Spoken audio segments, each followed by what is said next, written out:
TV, film और stage के नामवर अदाकार जावेद कोडू इंतकाल कर गए। मरहूम को सैकड़ों सोगवारान की मौजूदगी में लाहौर में सुपुर्द खाक कर दिया गया।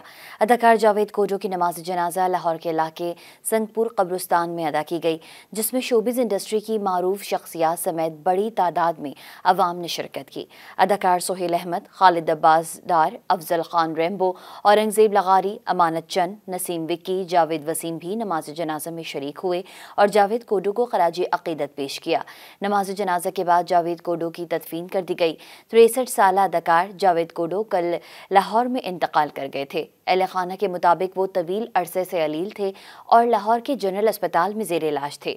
जावेद कोडू ने 1980 में अपने फ़नी सफ़र का आगाज़ किया और अपनी मुनफरिद अदाकारी, मिज़ाहिया अंदाज और छोटे कद की वजह से जल्द मकबूलियत हासिल कर ली।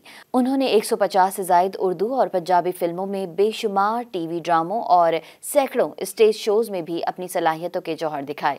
पीटीवी के मशहूर ड्रामा ख्वाहिश में अपने किरदार की वजह से शोहरत पाई।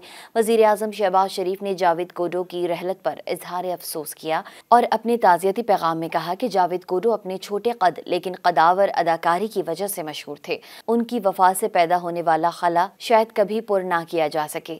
वज़ीर आला पंजाब मरियम नवाज और वज़ीर आला सिंध ने भी जावेद कोडू के इंतकाल पर गहरे दुख और अफसोस का इजहार किया। जावेद कोडू ने सोगवारान में एक बेवा और 3 बेटे छोड़े हैं।